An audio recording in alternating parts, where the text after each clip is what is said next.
What's going on, everybody? Welcome back. I want to start this video off by giving you guys a fair warning because the gameplay that you're going to see in the background is from my Pittsburgh Steelers franchise. It's week 2 of the preseason. I'm still getting used to the game.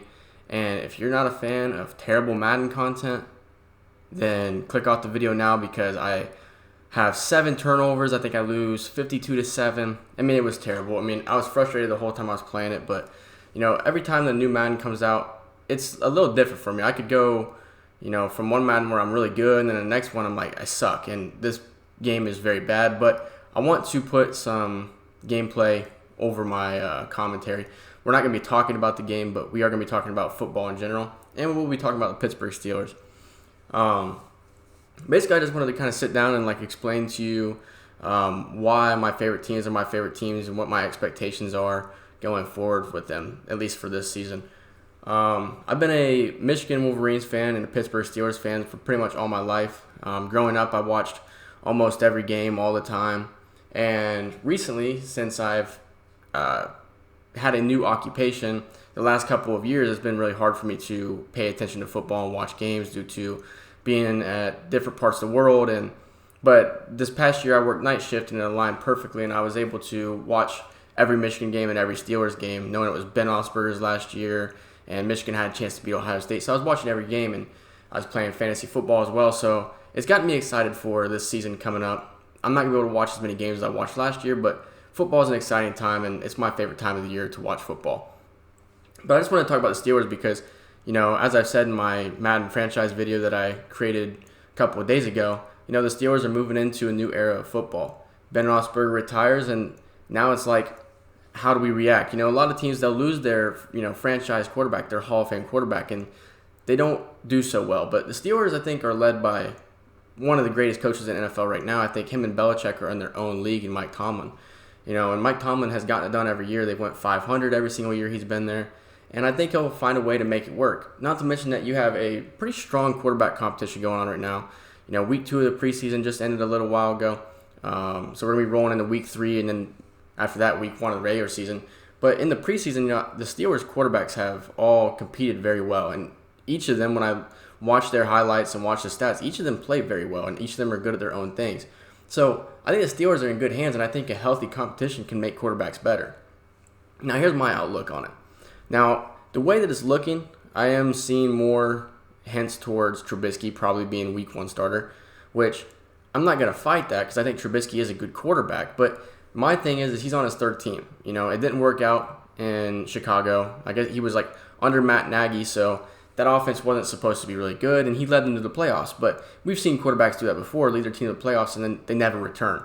And he didn't play well the last couple of times, last couple of years. And then last year being in Buffalo and being a backup quarterback, and now on to his 3rd NFL team, I can't help but think that, somebody like Trubisky is a career backup. That's why he's bounced from team to team, in such a short span of time.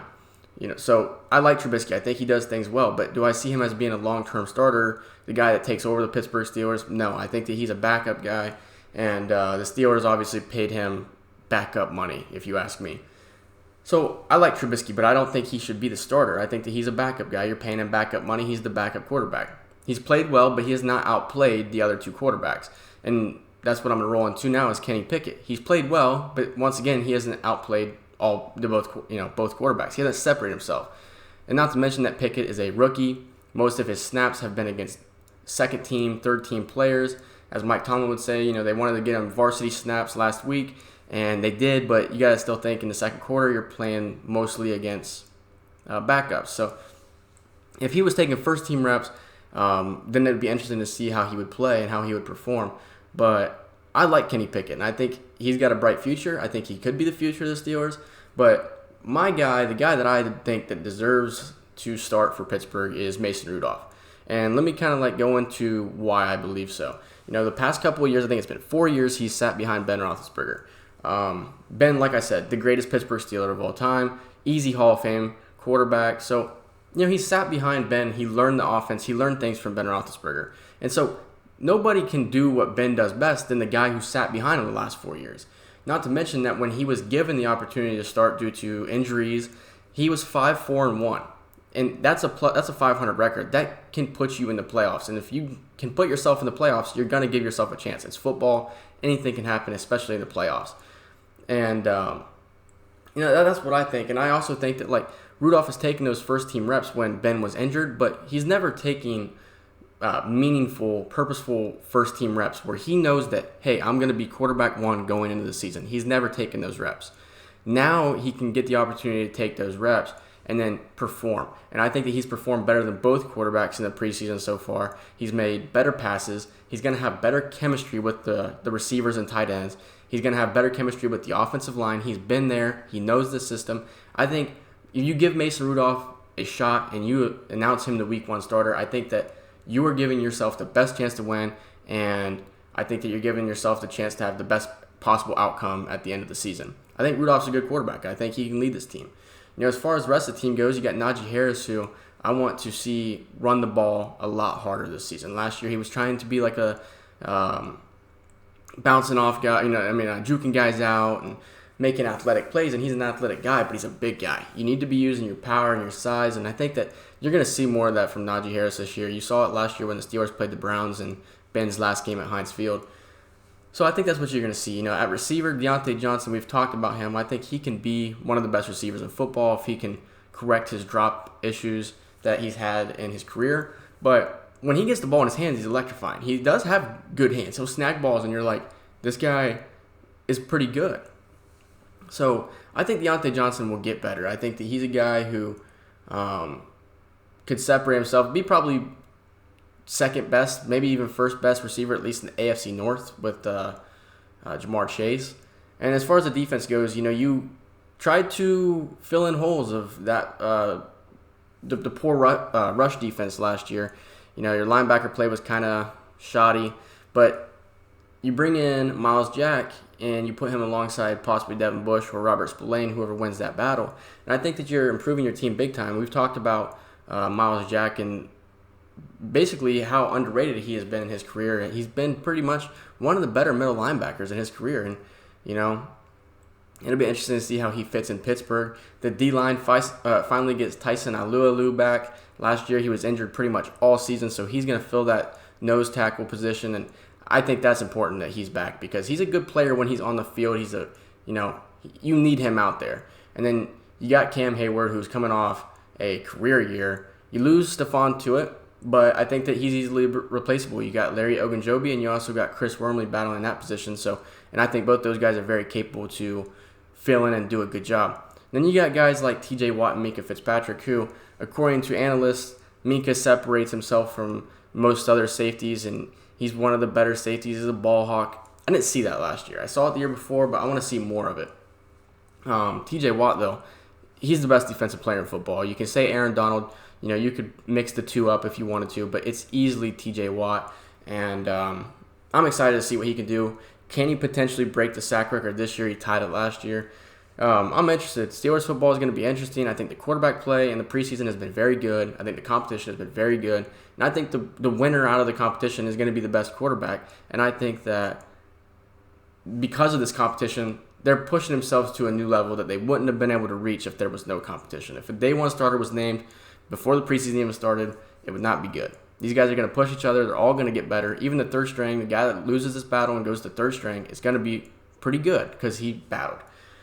So we talked about the Steelers long enough. I wanted to talk about the Michigan Wolverines as well. Last year was the second time in my lifetime that I've watched Michigan beat Ohio State. It's sad, I know, but I think Michigan's in a step in the right direction right now. Harbaugh gets the win last year. If not, he's probably fired. And what you did in that game is you didn't beat Ohio State by finesse. You beat them by running the ball down their throats. And if Michigan can continue that success, and I think they can, when you got guys like Blake Corum and Donovan Edwards, I think that you can continue that success running the ball. And I look forward to it this year. Losing Hassan Haskins, but you got two guys that can step up for sure. So that's what I think Michigan needs to focus on this year is just continue to run the ball strong. The O-line, return some starters, got to replace some others. But I think the O-line can repeat what they did last year. As far as receivers go, you got good receivers too. Ronnie Bell's back, Mike Sainris still, Roman Wilson. At tight end, you got Eric All and Luke Schoonmaker. And those guys are good players, and I think that those are guys that could make the plays in the games that count, and I mean that against Ohio State. The defensive side of the ball is where you're probably a little worried. You're losing both David Ojabo and Aiden Hutchinson, and these guys were lights out last year. I mean, they were, Aiden Hutchinson, realistically, in my opinion, I think in my lifetime watching Michigan football, he's probably separating himself as probably the most legendary, at least. Maybe I'm not going to say the best. I'm a big Jabril Peppers guy, but he separated himself as far as, Aiden Hutchinson pulled off legendary status. He had three sacks in the game against Ohio State. Jabo had one. So those guys moving on, it's going to be hard to replace those guys, but I think that Michigan's in good hands. Also sucks that you lose the defensive coordinator. You got to replace him. He goes back. Now he's coaching with John Harbaugh again with the Ravens. McDonald. So the defense, I think, is probably the big question mark for me for Michigan. The O-line, like I said, they're replacing some guys, but I think the defense is the biggest question mark. Can the defense get a pass rush like they did last year, and can they stop the run? Because Ohio State next year, and I don't mean to keep bringing up Ohio State, but when you look at Michigan's calendar and look at their schedule, Ohio State is the biggest game. You could go 11-0 and go and play Ohio State, and if you lose that game and miss out on the Big Ten championship and don't go to the college football playoff, it doesn't mean nothing. You could go 0-11, but if you beat Ohio State at the end of the season, that's a win. And if it's a good win, it's a feel-good win. So that's my mindset as a Michigan fan, especially only seeing them win twice in my lifetime, witnessing them win twice in my lifetime. So when I talk about Michigan, I think that they need to be set up to beat Ohio State. That's your biggest rival. That's the game you got to win. You got to mark on your calendar every single year. And Ohio State's offense is going to be really good. So how are you going to stop Travion Henderson? So you're going to have to focus. How do you stop the run? How are you going to stop a quarterback who can pick defenses apart? How are you going to stop a receiver whose routes are so crisp and his hands are so good and his speed is so electrifying? Those are the things that the defense has got to really focus on. And, that's why it's exciting. That's why college football is exciting, is because, unlike the NFL where they're going to be playing 17 games and, you can afford to lose games, in college football, you got to win every game. But at the end of the day, when it comes the Saturday after Thanksgiving, that's when it really matters. Beat Ohio State. You got to beat Ohio State. But anyway, like I said, I just want to sit down and talk about football. I'm not going to talk about all of NFL and all of college football yet. I kind of want to primarily focus on Michigan football and Pittsburgh Steelers football. But here coming up soon, I'm going to be going on a vacation, so I will not be making videos. But as soon as I get back, I'll continue making them, and maybe we can do a longer recap of what we missed. But like I said, looking forward to watching Michigan, looking forward to watching the Steelers. I think they could both have good years, and I would hope to see them both back in the playoffs. So that's what I'm thinking. Once again, I said sorry for the gameplay. That was terrible. I played terrible. Hopefully I can get better so that when I actually start pushing the real franchise videos out, I'm not getting beat 52-7. But 7 turnovers is not good. But anyway, that's going to do it for this video. I hope you guys enjoyed it, and I'll catch you in the next one. See ya.